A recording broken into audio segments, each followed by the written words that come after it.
Makanya jamaah sekalian, kan kalau di sini seorang laki-laki ngeluh tentang tetangganya disakiti, zaman dulu ya mungkin tersakitinya langsung, omongan didengar, perbuatan dirasain. Kalau sekarang tuh nggak didengar omongan, perbuatannya dirasain, tapi bisa melukai hati. Membaca aja nih ya. Sebel, sebelah rumah ini buang sampah terus aja tuh ya. Oh ya, apa? Padahal temenan juga dengan tetangganya. Ya. Akhirnya tetangganya balesin, "Nggak usah nulis status, datang aja ke sebelah." ya. Yang satunya juga nulis lagi, "Siapa juga yang ngomongin kamu?" gitu ya. Ya, satunya kan baper gitu ya. Tapi memang hakikatnya juga begitu ya. Inilah sahabat sekalian saya muliakan, jadi dia mengadukan tentang disakiti. Jadi dua tadi ya, baik dari lisan maupun perbuatan. Faqala, apa kata Rasulullah? Jadi Rasulullah tuh nyaranin sama orang laki ini, "Intoliq fahrij mata'aka ilat thoriq." Udah, kalau kamu udah nggak tahan, keluar aja dari rumah, barang-barangmu keluarin ke jalan. Ekspresi Rasul ya. Ini menunjukkan tetangga itu ya surga kita, neraka kita. Rasul mengatakan, "Ya kamu ya udah pergi aja." Tapi pada waktu itu Rasul menyebut ilat thoriq, keluarin aja dulu barangmu ke jalan, keluarin dulu ya. Fantolaqa fa akhraja mata'ahu, laki-laki tadi melakukannya, kemudian mengeluarkan barang-barangnya. Fajtama'an nas alaihi, orang-orang pada ngumpul, ngapain? Kasur dikeluarin, kulkas dikeluarin gitu ya. Ngapain? Faqalu masa'nuk, apa sebabnya? Kok bisa terjadi begitu? Qala, laki-laki itu mengatakan, "Li jarun yu'dhini," itu tetangga saya itu nyakiti saya terus. Fadzakartu lin Nabi sallallahu alaihi wasallam, laku aku menceritakan kepada Rasulullah sallallahu alaihi wasallam ya.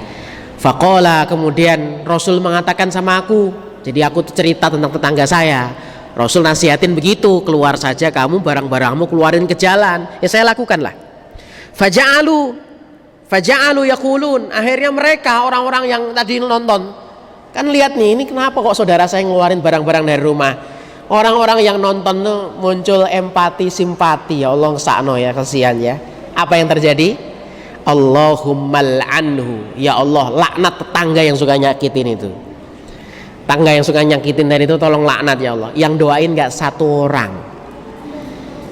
Karena semakin banyak yang berempati, semakin banyak pula doa yang terpanjat agar laknat Allah kepada tetangga yang bersikap buruk tadi.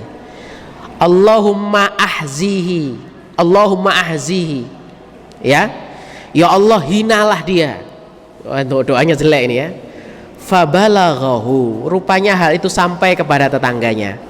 Fa'atahu, kemudian ia menemuinya ya, kemudian berkata, "Irji ila manzilika fa wallahi la u'dzika." Saya minta maaf ceritanya ya, pulang kembali ke rumahmu, saya berjanji tidak akan nyakiti kamu lagi. Nah, inilah orang beriman Bu, ketika ditegur. Jadi orang mukmin sama mukmin itu kalau tergelincir diingatkan tuh enak, langsung menyadari. Fa idza fa'alu fahisatan aw dzalamu, kalau mereka itu berbuat keburukan atau kedzaliman, kepleset, maka mereka itu segera kalaupun salah segera minta maaf. Apalagi mereka kalau sudah dengar kalimat laknat apalagi gitu ya, udah kabur itu Bu, sudah minta maaf sejadi-jadinya. Dan itu kalau beriman ya. Apa pelajaran untuk kita? Berarti tetangga muslim sesama muslim pun potensi menyakiti masih enggak? Masih, karena yang diceritakan Nabi ini bukan tetangga Yahudi, bukan tetangga Nasoro, tapi sama-sama, sehingga dia itu takut dengan namanya laknat. Sehingga ketika itu dengar, siapa yang ngomong harus keluar dari rumah? Nabi yang nyuruh, apalagi mendengar yang nyuruh keluar rumah Nabi. Berarti nggak main-main. Makanya dia berjanji datangin itu orang, balik kamu ke rumah, sudah saya minta maaf. Bahasanya begitu. Saking takutnya orang beriman kepada namanya laknat. Ini pelajaran penting untuk kita, Bu, dalam konteks apa saja.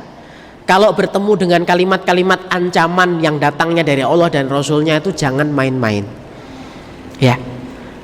Maka kadar iman itulah yang menjadikan kita merespon serius atau mungkin biasa terhadap kalimat laknat, adab, murka. Makanya tanyakan iman kita, Bu. Kalau menganggap biasa ketemu kalimat laknat berarti ada masalah, harus dicas.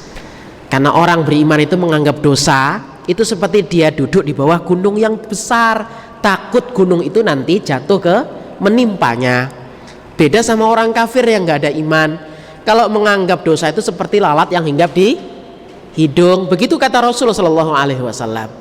Ya, maka mari kita muhasabah lewat pelajaran tetangga yang awalnya jelek tapi langsung sadar tadi ya, bahwasanya orang beriman tuh harusnya kayak gini, dimana takut sama kalimat laknat, takut sama kalimat azab, takut hal-hal yang Allah murka. Itu pelajaran untuk kita.